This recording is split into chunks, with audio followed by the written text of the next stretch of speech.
Okay, guys, it's 11:01, so let's get started. I don't want to waste your time. That's the most precious thing. So on the chat, can you type if you are joining this webinar for the very first time or Elite CISO's webinar for very first time? We do it every webinar. We check whether people are joining for the first time or not, because we have been doing these webinars since March, and every webinar we find somebody who is joining for the very first time. So, Mr. Ashish Kapoor, this is your first. Welcome on board. I'm sure you will find it useful.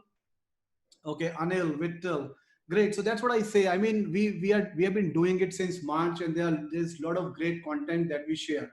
So I will spend about 5 minutes introducing you to the Elite CISO platform, and from there I will pass it on to Ashwin for the webinar. Okay, great. So as it says on the screen, Elite CISO is for CISOs by CISOs. It's a collaboration platform that we have built for CISOs to collaborate with very specific objectives in mind. And primarily, we have two objectives. And the primary one is community connect and sharing cybersecurity knowledge, right? Because we have seen in past there is no such platform available where we can share the knowledge without being influenced by third party actors. Like a lot of webinars or a lot of events were being done by different vendors, though vendors are required. But we thought, okay, let's build a platform where CISOs can collaborate with each other without the third party influence. So that's what the platform is. You can take the membership if you are a corporate CIO or CISO. You can simply go to this link on our Elite CISO website, and if you are CIO or CISO, you can fill this form, and we will add you to our different WhatsApp group based on your city. And then from a knowledge sharing perspective, we do a lot of podcast. We have done a lot of podcast in past 3 months, and this is a weekly affair. So every week on Monday or Tuesday, we release these podcasts. And last week we released excellent podcast on ransomware. So a lot of CISOs or a lot of organizations, they experience ransomware, but they never come in public and talk about, okay, what the experience was, how it happened. So I really appreciate Mohit Gupta, who is a Chief Information Security Officer at Motherson Sumi.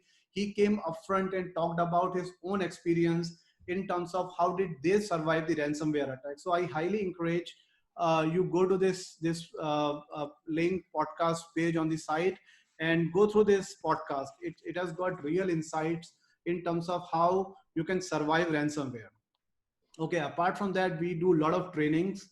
And as I always mention, we want to break the entry barrier for the training. So if you look at CISSP training or even AWS training, they are very expensive, like 30,000, 40,000 bucks are being charged. But we try to bring these trainings at a very discounted cost to our members. So CISSP is starting coming weekend on 8th of August.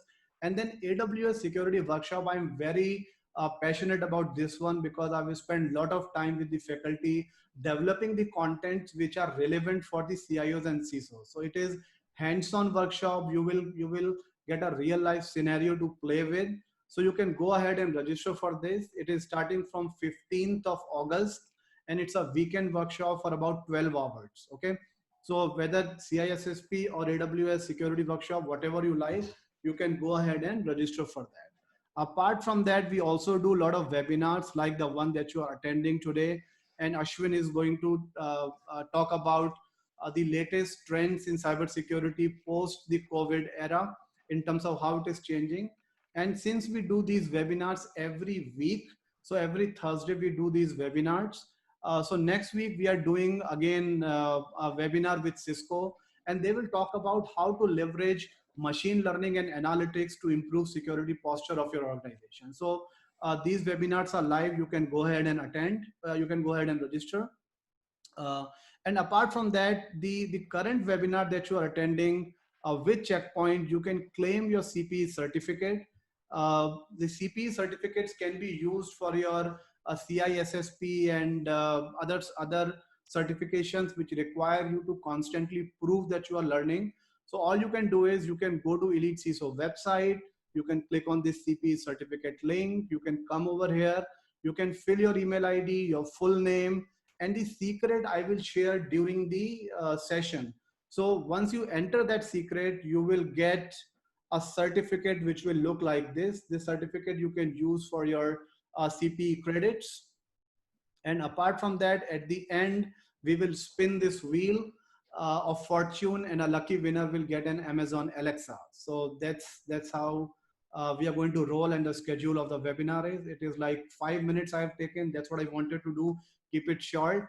So over to you, Ashwin. Now, let me Brilliant. Thank stop you. sharing so that you can start to share. Great. Okay. Excellent. Hopefully you can see my screen now. Yep. Excellent. So thank you, Vikash. Folks, my name is Ashwin Ram, and firstly, I hope you and your family are all safe from this pandemic. So to start this session, I will tell you a little bit about myself and what my role is at Check Point. So as a cybersecurity evangelist, my role is to help businesses and business leaders like yourselves make smarter, more insightful cybersecurity decisions. Now, COVID-19 has created a situation that I think has impacted everyone on this planet. And my focus today is to ensure that you are well aware of the security challenges businesses around the world are facing. And hopefully, I can provide you with some insights into how to address these challenges.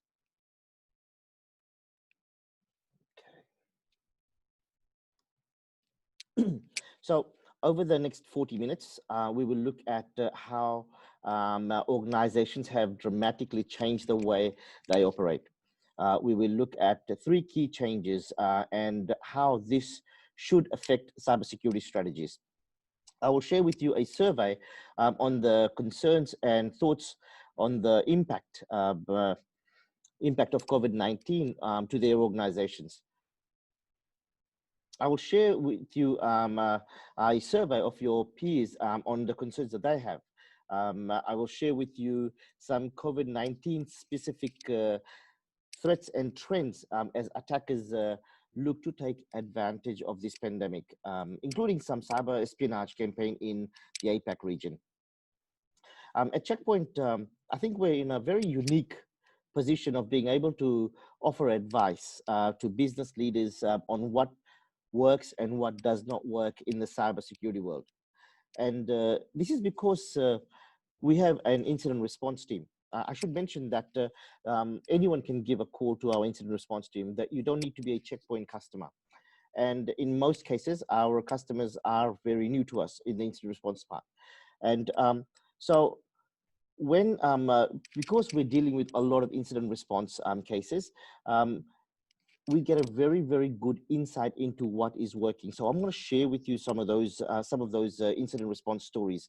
And hopefully these insights will be a nice segue for us to talk about an appropriate strategy for you. So it's been about 30 weeks since the first lockdown measures were implemented in Wuhan. And since then, we have seen 3 main phenomena that have come about. The first was that remote working has now become the new normal as countries mandate lockdowns. Businesses have had to provide ways for employees to access corporate data through secure VPNs. The second phenomenon we've seen is a focus on customer-centric and empathy. And what I mean by this is things like payment terms, support, moving to online e-commerce. And the third phenomenon that we've seen is, and I'm sure you'll all agree, is a accelerated digital transformation. So we will look at how some of these phenomena have changed the way organizations operate in the current climate, and what does it mean going forward from a cybersecurity standpoint. So in a survey of some 270 odd industry peers, these are IT security professionals and C-levels, 96% of them believe that aspects of this pandemic are here to stay. And let's take a look at some of these aspects. Now, as I mentioned earlier, remote working is the new normal, and that includes us here at Checkpoint.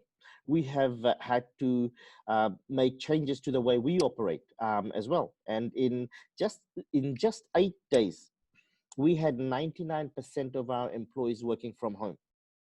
Now, 78%, so almost 80% of our employees at Checkpoint reported that the productivity their productivity was either the same or higher now, which is a trend that we are hearing from other businesses as well. And I think this is why in a recent Gartner CFO survey, 74% of companies say that they intend to shift employees to work from home permanently. So I think we need to talk about this. There will be security challenges that need to be addressed because our data is now everywhere and being accessed from devices that we may or may not have complete control of. Now, speaking of working from home, we've seen the use of collaboration tools go through the roof. Organizations are using collaboration tools such as Zoom, Teams, Slack, and others, even more than before. Now, Zoom, for example, has had 10 million daily meeting participants in December 2019. And by April this year, that number is reported to have increased to 300 million. Now, that's a whopping 3,000% growth there. The use of personal devices such as laptops and smartphones for business use has also skyrocketed. And from a security standpoint, this presents a huge increase in attack surface. A recent survey by Fortune magazine showed that 75% of Fortune 500 CEOs say that the pandemic forced their companies to accelerate the technological transformation with cloud resource at the top. At the same time, they needed to add more elements to support their business operation. And unfortunately, this created a just do it mindset in order to be more agile. And as we all know, when projects are accelerated to meet the burning demands of connectivity, sometimes corners get cut. Or to put it simply, if you move too fast, there's a greater risk of breaking things. Now, having a weakened security stance is not a new normal behavior organizations can afford to keep. And the World Economic Forum recently reported that the demand for information on the new virus, accompanied by fear, confusion, and even boredom of confinement, has created an ideal atmosphere for cyber attacks. Earlier this year, we revealed a dramatic rise in the number of coronavirus-related attacks. At its peak, we saw over 200,000 COVID-19 themed cyber attacks in just 1 week in April. Now, since January this year, 68,000 coronavirus-related domains have been registered, and we found a dramatic rise in cyber attacks in correlation with the spread of the virus, and an alarming amount of phishing attacks trying to exploit this fear. COVID-19 was not just a virus. It is a major, successful attack theme. You need to ask yourself, how likely are your employees to fall for phishing attacks using coronavirus as a theme? And what security controls do you have to prevent these threats from getting to them?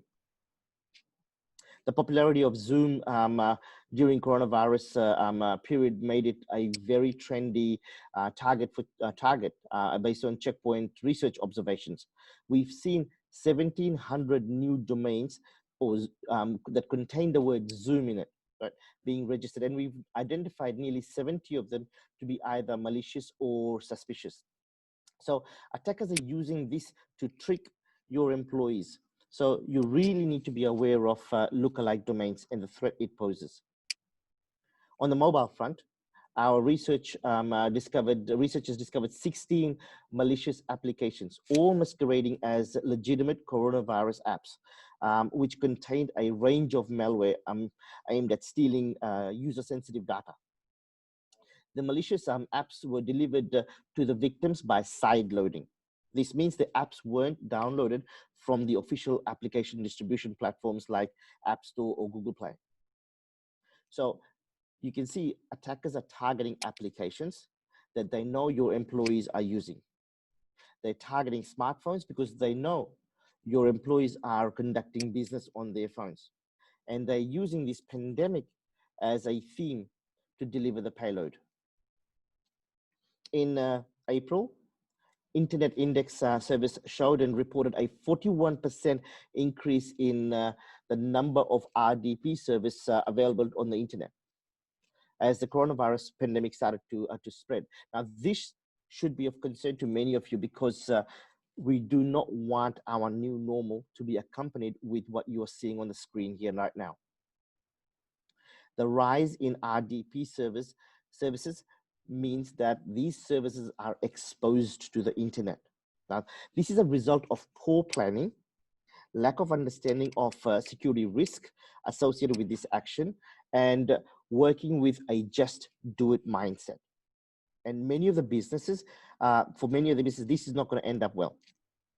And here's the proof that attackers are focusing on mistakes made by business I just showed you in the previous slide.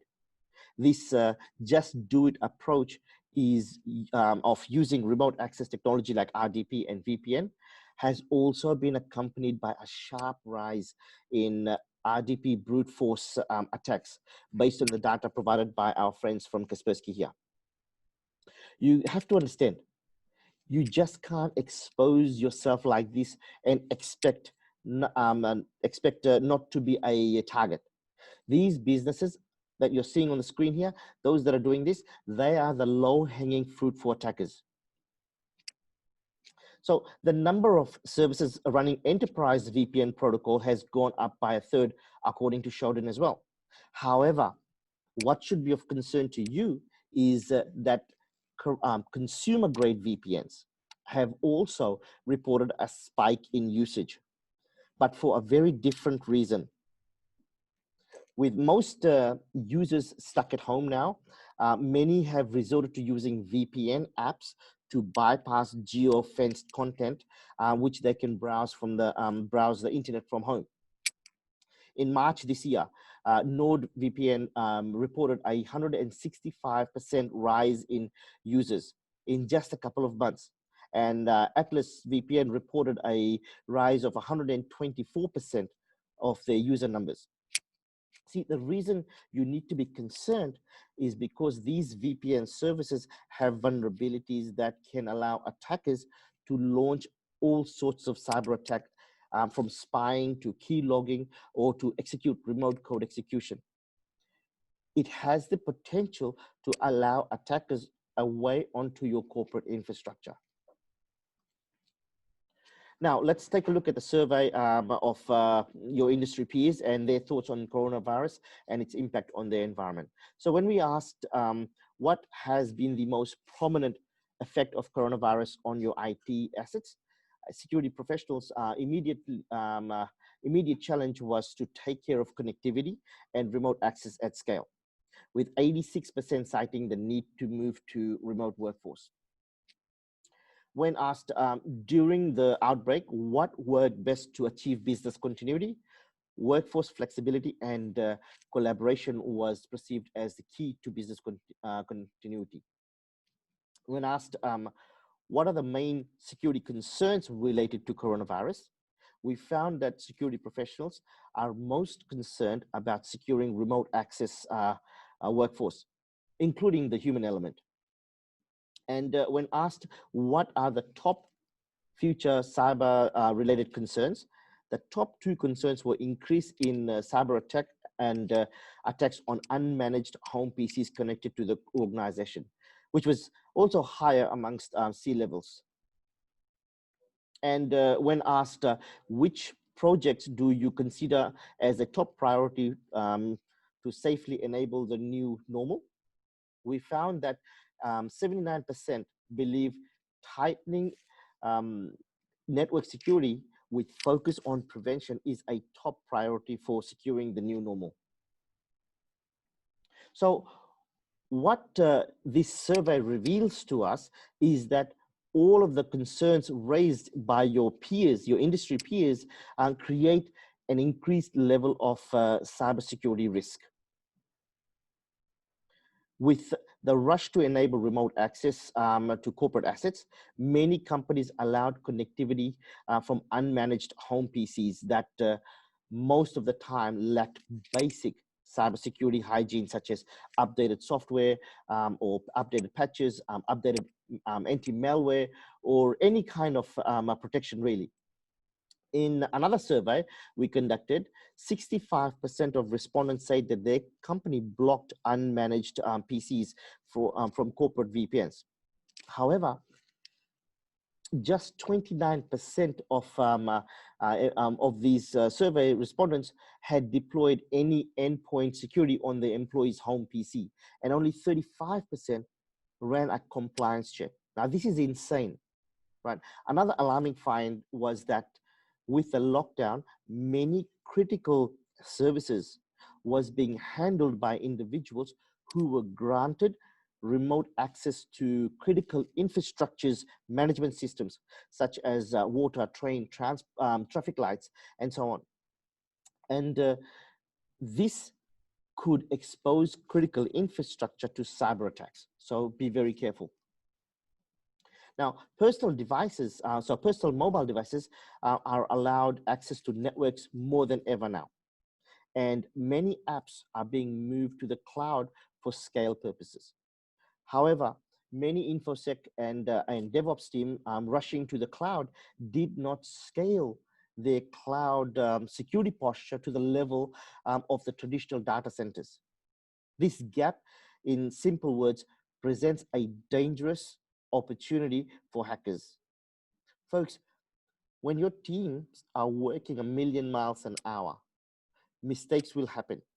Without automated posture management, it's only a matter of time before bad things happen.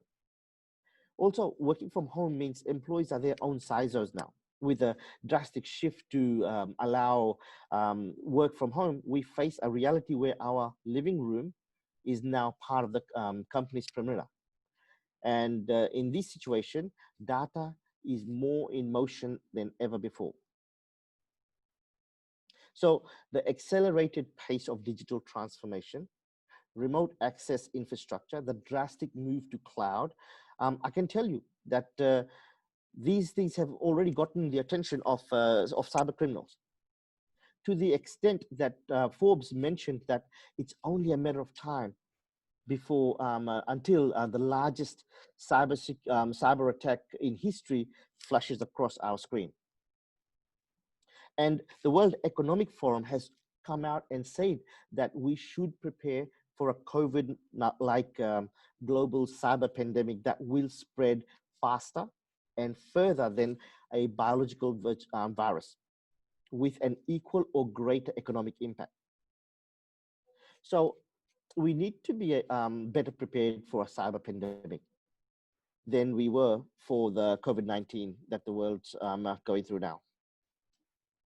Now, let's talk about the lessons that we should have learned from our incident response team. Firstly, I want to touch on cyber espionage. So in May this year, we published our findings on a long-running cyber espionage campaign here in APAC. Our incident response team uncovered this threat while engaged by another government in APAC. And we discovered that this agency had been compromised, and that the threat actors, which were state-sponsored threat actors, were using this compromised infrastructure to send weaponized emails to other governments of other companies in APAC. What's alarming about this group is that for the last 5 years, they've been spreading their footprint in Asia without anyone noticing. They've been very stealthy. And we believe that this is the work of a state-sponsored threat actor, because their targets are government agencies and their tools are built for spying. The group behind this attack is known as the NACON APT. In another case, in March this year, our team uncovered a malicious email sent to the Mongolian public sector. This email was using COVID-19 as its theme. We believe that this is the work of threat actors working with the same government as the NACON APT. The documents were written in Mongolian language, and email claimed to be information about the coronavirus. During this investigation, we were able to tie this threat actors' activity against other governments in other parts of the world as well, including Russia, Ukraine, Belarus. This group, the group behind this attack, are known as Vicious Panda. Now, both of these threat groups are active in your region, and both of these have recently been uncovered by Check Point. In addition to this, our friends at Malwarebytes have published their finding on a threat group targeting Indian and Hong Kong government. Given that both these countries have a tense relationship with China, and the analysis of the tools that was used, Malwarebytes believe that these threat actors are Chinese-based state sponsors.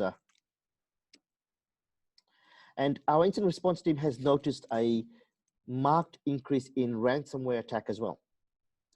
The attacks are not only against all levels of government, but also against every vertical in the every vertical and in every country.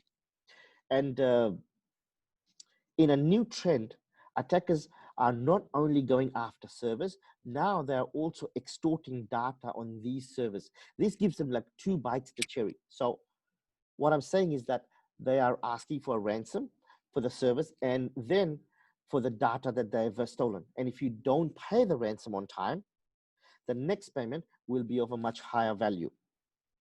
And if the victims don't pay, they are publicly humiliated as the attackers name and shame them, hoping that this will cause an issue for those organizations that need to comply with GDPR.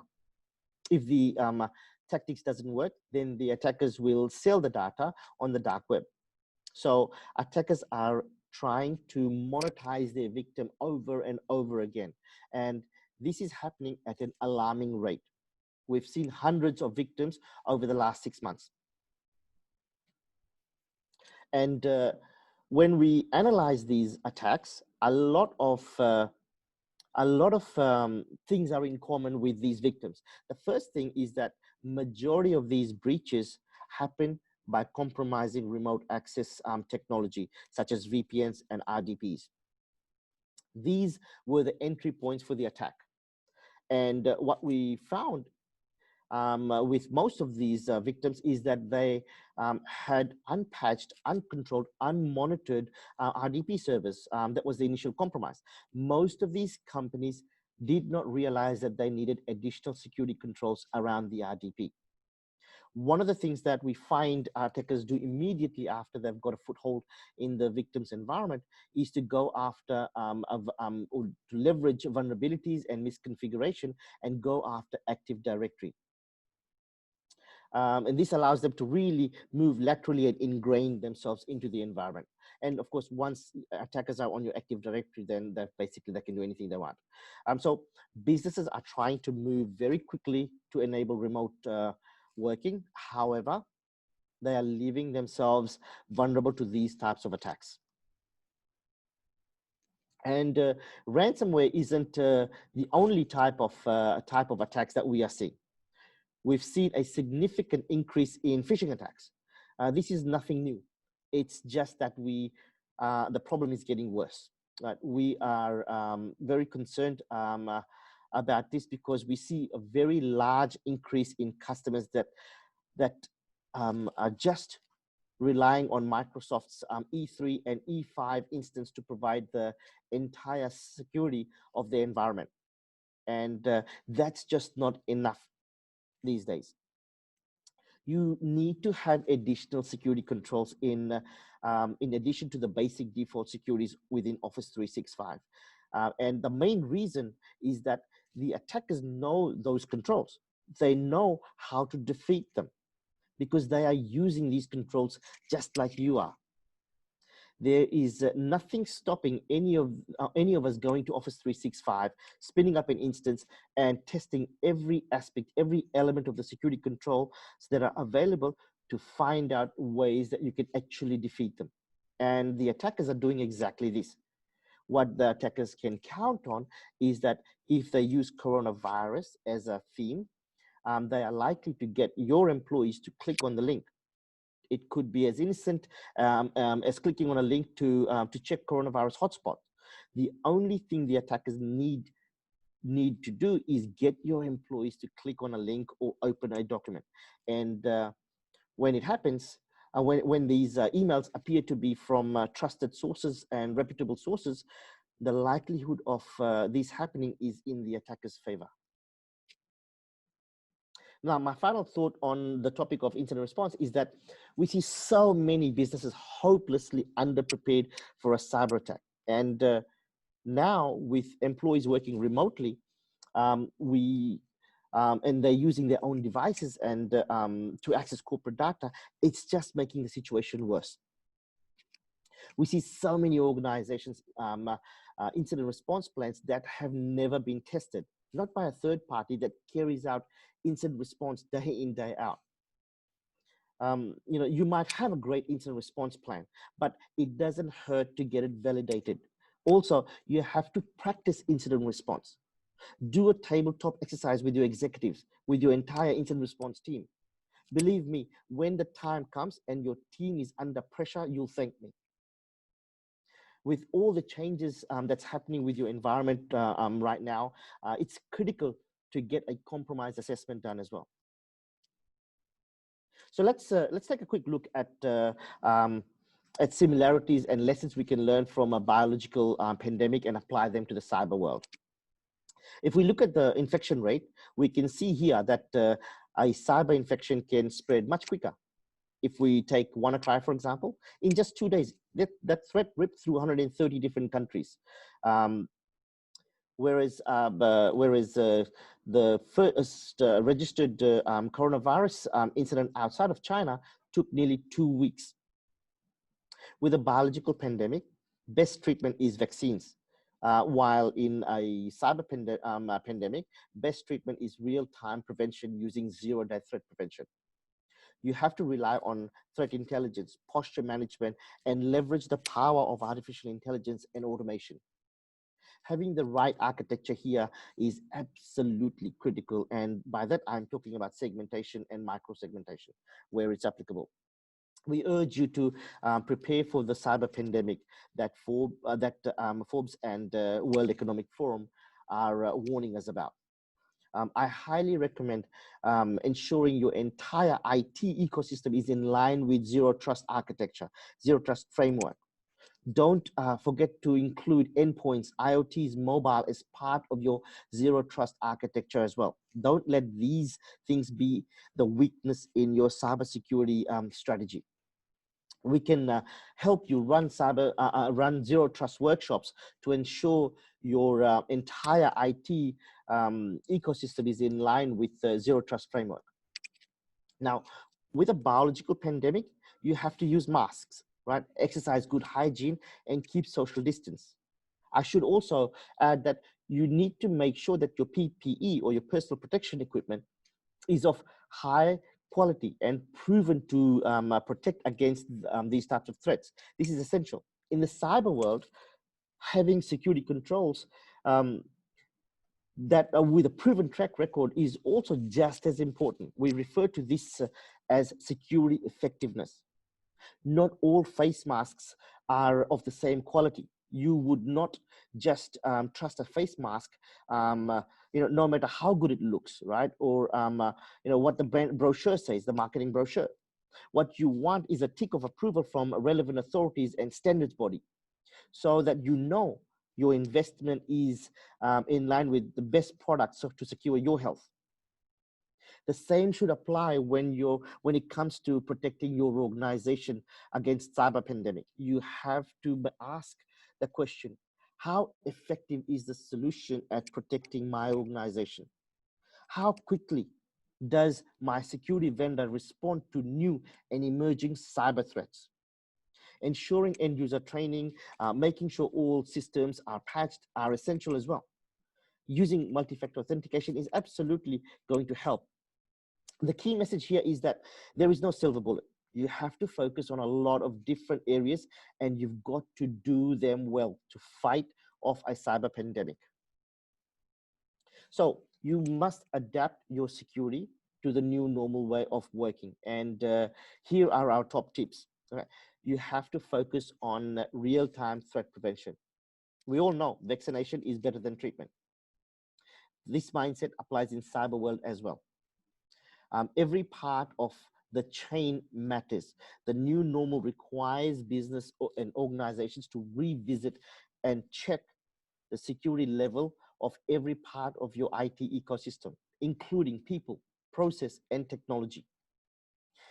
Um, the increased use of cloud means that you need an increased level of security, especially in technologies that secure workloads, containers, and serverless applications on multi-cloud and hybrid ecosystems. Now, with so many changes in the company's infrastructure, take the time and use this opportunity to check your security investment. And are we getting what we really paid for? Are we protecting the right things? Did we miss a blind spot? My recommendation is that the highest level of visibility is reached through consolidation. You need to unify management and complete visibility of risk assessment of your entire security architecture. And this can only be achieved by reducing the number of point products and vendors. It's also more cost effective. So to prepare for a cyber pandemic, you have to be proactive with your real-time threat prevention. Eliminate infection blind spots through consolidation, because pandemics will disappear, but its cyber effects won't. Your data is now everywhere. So you have to protect your workforce in a anywhere perimeter. Your world has changed. Secure your everything: IoT, mobile, endpoint, cloud, network, data centers, all of that. And with that said, we believe that with Checkpoint's Infinity, organizations can secure the new normal. Right? Let's take a look at a closer look at how Checkpoint Infinity architecture can protect your organization from the next cyber pandemic. Our Infinity architecture offers real-time threat prevention for cloud, endpoint, critical infrastructure, IoTs, and mobile devices. Our Sandblast zero-day protection can help you secure your employees' endpoints and mobile so that you can safely work from anywhere.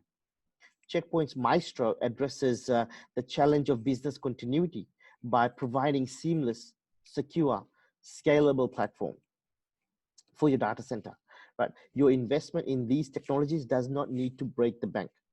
Maestro is a very cost-effective solution that can grow as you grow, as your requirements grow, but without the overhead of re-engineering your network. If we dig a little deeper, the quantum security gateways will help your organization scale your security for data center according to your needs. Our CloudGuard suite of solution for your public cloud, for posture management, workload protection, threat hunting, and cloud security. I urge you to take a look at this. Sandblast for endpoint and mobile will protect your employees and your remote users against current and emerging future threats. Our endpoint solution is regarded is really geared towards protecting your employees from from becoming patient zero. During this COVID-19 pandemic, we have already seen attacks against critical infrastructure. In April, just this year, a water pumping station in Israel experienced an attack that was intended to raise the level of chlorine in the drinking water to the point where it would be hazardous for health. And in May, a company integral to UK's electricity grid was hit with ransomware attack. right? And this is disrupted power supply for 24 hours. So I highly urge you to take a look at Checkpoint's security for IoT as well. So how do we stay safe from this pandemic? Well, we know that RDP and VPNs are being targeted by attackers. Yeah, just having a multi-factor authentication and providing RDP service over VPN and not just exposing the RDP service to the internet goes a long way to securing your environment. One of the things that I really want you to consider is don't just do an external penetration testing of your environment. Take the time to actually audit and understand your entire Active Directory infrastructure and all the security controls that goes around it. This is absolutely critical. It is so important because most of the attacks we've dealt with that or compromise the infrastructure all come back to compromising the Active Directory. Please take the time to secure your Active Directory at a much higher level than what you are doing today. It's a lot of work, a lot of effort, but it will pay off in the long run.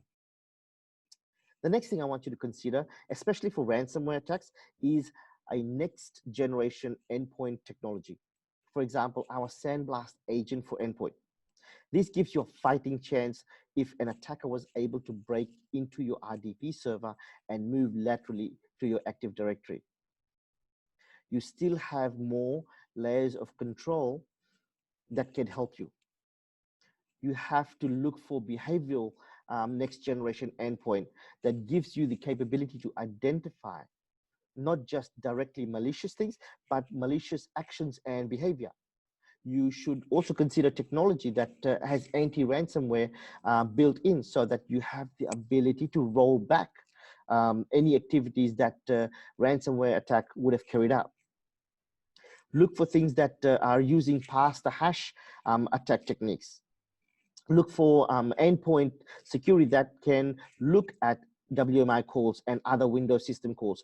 Those are going to be the last line of defense to be able to protect the individual assets from some of these ransomware attacks. It is critical. It's critically important, especially now with most of your users working remotely, that have these next gen technologies to protect them, because each machine can be an entry point into your environment. So please spend the time and make sure you have the right next gen endpoint technology, and spend the time to understand how these technologies can stop the attack. Now, to address phishing, one of the things that we recommend is to please consider using multiple security controls. Do not just rely on E3s or E5s. Take a look at an external MTA. Just having another technology in front of Office 365 goes a really long way. We would also recommend you take a look at a SaaS-based email security, right? And we recommend that you take a look at our CloudGuard SaaS solution. And again, the main reason is that if you have multiple security controls for your email infrastructure, you have a much better chance at fighting off these attacks. And we see attacks against public cloud, right? And what we are finding is that most of our customers are struggling with how to enable security controls in those environments. And they don't know how to monitor it. They don't know how to make sure that it will validate if the security controls are enabled or configured correctly. So as you're migrating everything into your cloud, please consider that you also need to advance the security. You can not rely only on native security controls for your cloud providers. I highly recommend you look at our Dome 9 product to give you that visibility so that you can quickly gain insights into how well you've secured all your cloud environments. This can be done in 15 minutes, but it'll save you a lot of pain. So to summarize, I spoke about remote access, working remotely. We talked about collaboration tools. We talked about the rush to cloud, and the use of personal devices to access corporate resource are now the new normal. However, they present significant risk to your business as new attack surfaces are opening up. Due to the lack of, due to the lockdowns, businesses are making quick decisions with a just do it mindset to enable agility. And we found that in doing so, they are exposing the infrastructure. I shared with you some surveys on what your industry peers are thinking about in terms of COVID-19 related effects on IT systems. We discovered that not every organization was running any sort of compliance checks on personal devices used by employees to access corporate resource in data. We've got to make sure that these devices are running latest operating system with the relevant security patches and up-to-date security software. The rush to enable remote working is leaving many businesses exposed. I shared with you some insights from our incident response team on some of the common mistakes being made by organizations on a daily basis. I spoke about how you simply cannot rely on native security controls for public cloud and for SaaS. Based on all of these threats and trends, our recommendation is to consolidate your security using Check Point's Infinity architecture. To give yourself a fighting chance, you have to invest in sophisticated technologies. Endpoint EDR solutions with content disarm and reconstruction must be at the top of your priority. You have to make sure that the endpoint solutions are equipped with anti-ransomware and anti-exploit capabilities. We're seeing so many simple mistakes that end up hurting businesses. Mistakes that could easily have been avoided with simple security posture management solutions, especially in the cloud. You have to invest in these tools because your people will make mistakes, especially when they're working under pressure. I urge you to take a look at Check Point's Infinity architecture. It will help you secure your cloud, network, mobile, and IoT environment. It will help you address the challenges of the new normal during post-COVID-19 era. On the right, I have posted the number for our emergency incident response team. Reach out to them if you need their assistance. They can help you prepare for the next cyber pandemic. So folks, I hope this was informative. Let's take a look at some of the questions before I hand over to Vikash.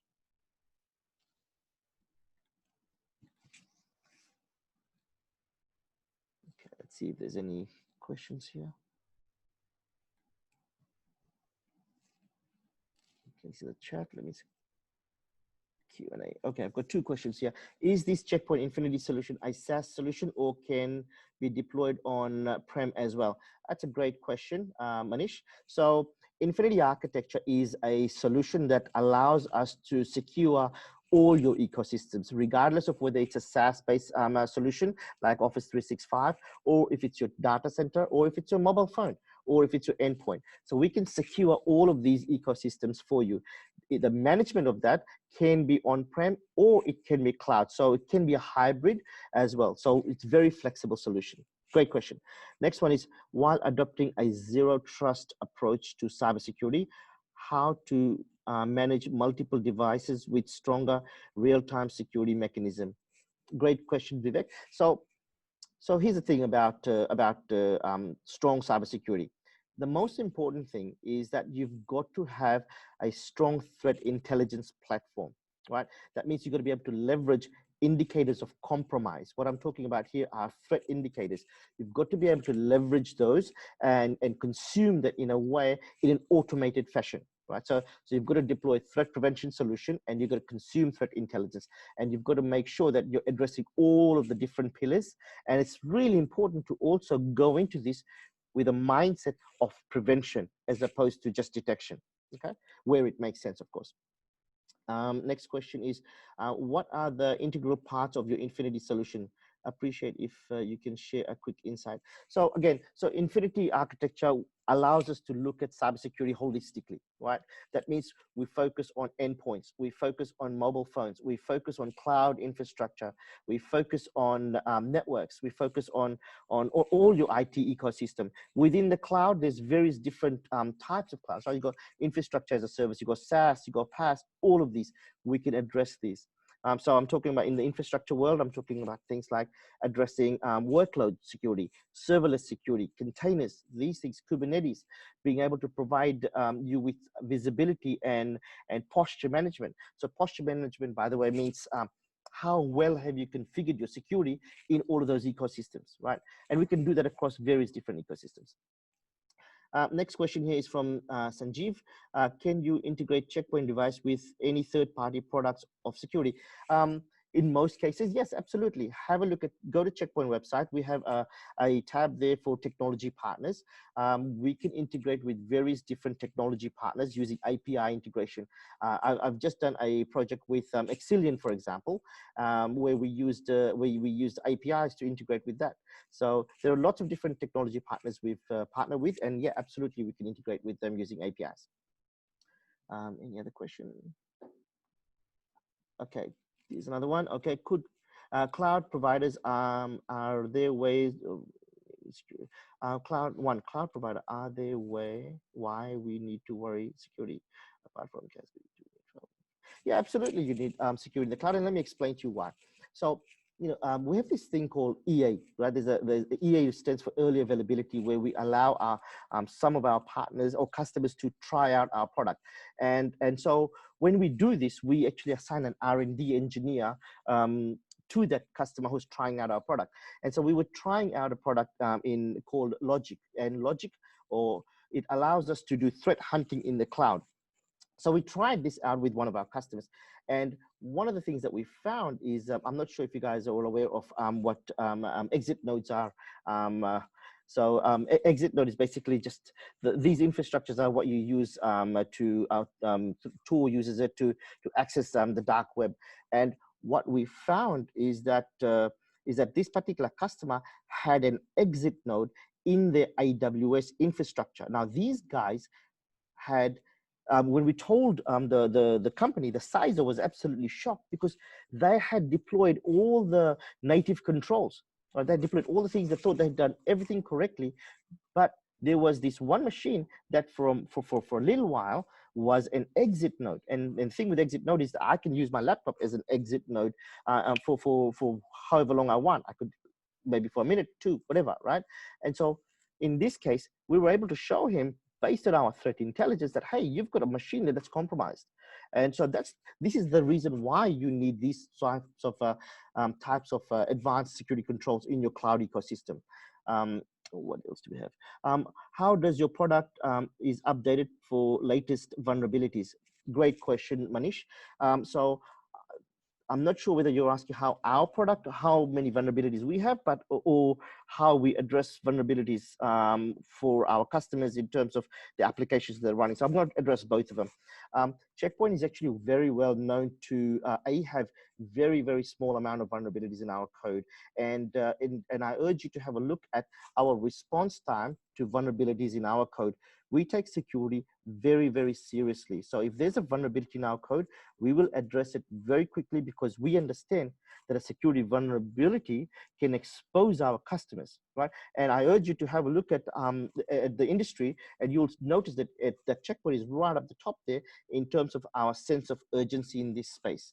In terms of vulnerabilities in products, applications, things like, again, I urge you to have a look at our IPS solution. You'll notice that our IPS solution far exceeds the industry in terms of the number of vulnerabilities we have, and the number of vulnerabilities we address for applications like Microsoft, Adobe, all of these applications. Okay. Detecting new malware, ransomware, etc. What about? Okay, so yeah, absolutely, we can detect malware, ransomware, all of those things. So anti-ransomware, we leverage a lot of AI-based engines to be able to do that. We look at behavioral engines, we look at exploits, and we are able to do that. our sandboxing solution is built in the cloud. So as we get any files that we've never seen before, we will send that for emulation, and that just means sandboxing, and we can understand and make a call then whether it's risky or benign, or it's malicious or benign. But one of the things that we do at Checkpoint is we look we have a solution called CDR, right? It's called threat extraction, and it's basically CDR. CDR stands for content disarm and reconstruction.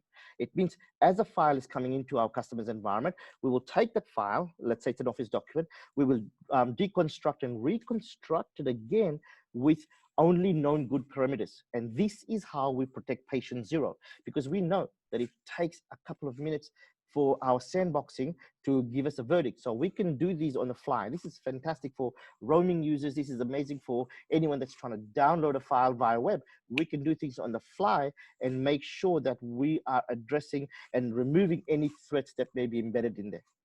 Okay, next question. Okay, what's the TAT for your research and update scan out of it? TAT.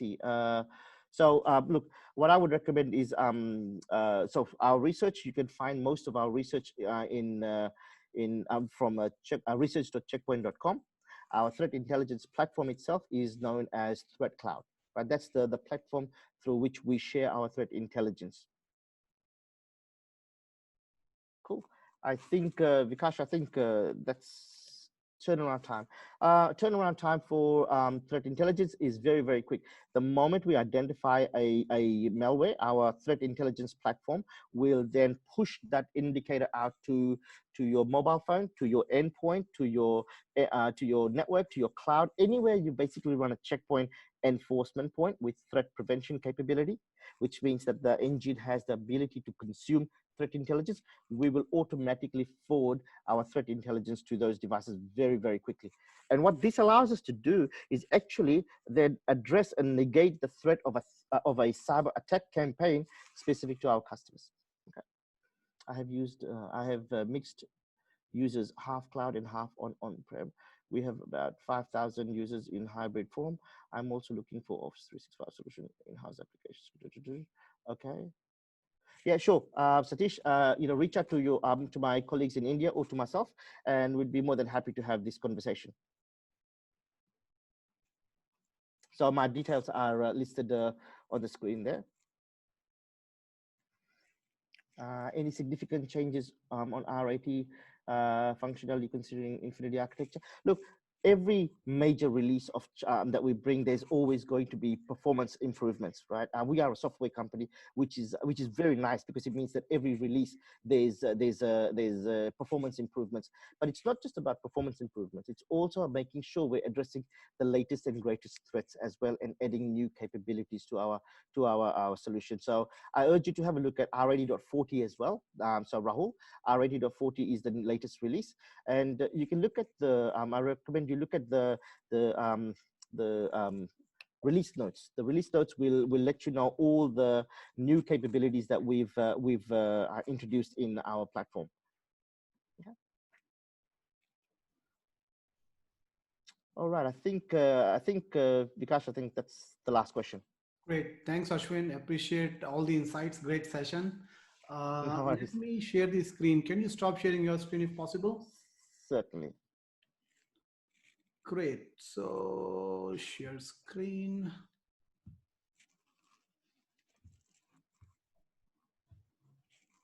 Perfect. So those who joined late, let me do a quick recap. If you are a CIO or CISO for a corporate organization, you can become our member by going to the website, clicking on membership and filling the form. One of the benefits you will get is a great collaboration platform that we have built.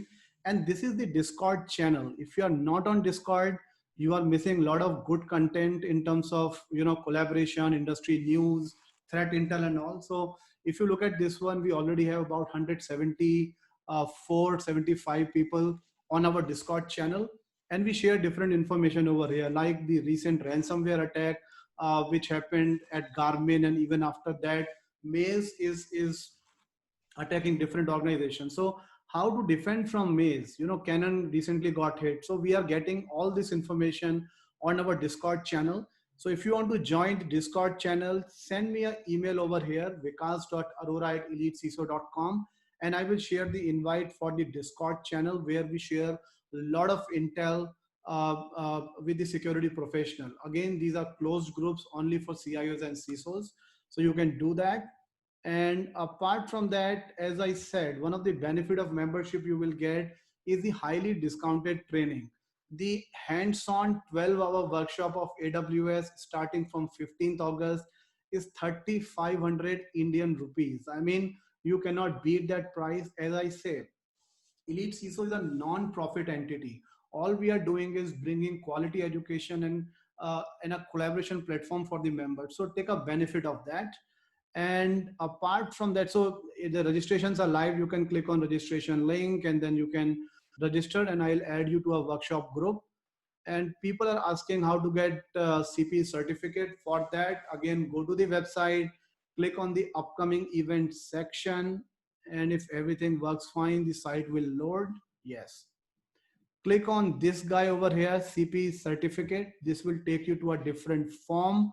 Fill this form, give your email ID, give your full name, and then type the answer. So answer for this certificate is Black Hat. I have not been able to go to Black Hat conference this year, so it is in my mind all the time.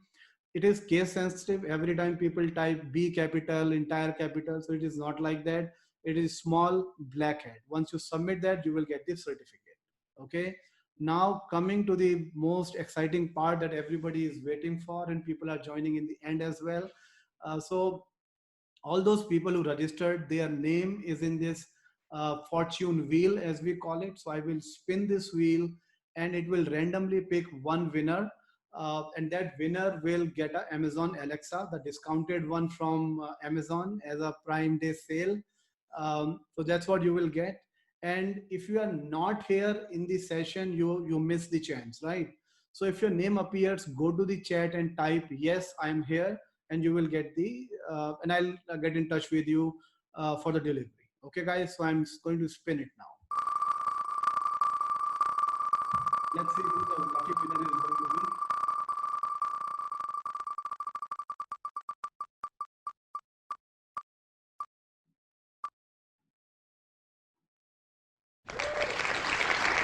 Kumar Mishra from Ashwin Media. Rajiv, you did register. Let me see if you are here or not. In the chat, type yes if you are here. I don't think Rajiv is here, so I will personally ensure that he gets the message that he lost it. Okay, let me spin it again then. I'm going to remove him and then going to spin it again. You register, you got to be here, right? Let's see.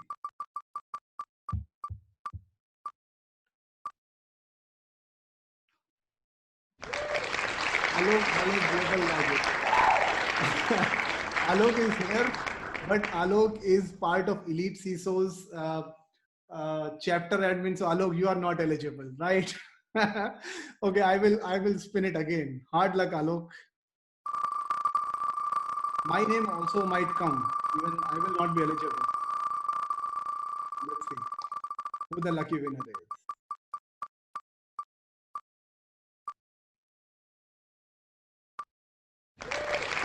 I am waiting. This is the first webinar that you're attending. If you are here, please type yes. Mr. Vikas Arora from, oh, great, great. Mr. Vikas Arora is here. So wonderful. This is your first webinar and you got lucky. So I will get in touch with you and we'll deliver this Amazon Alexa to you. And thanks for now, everyone. Great, great to see you guys here.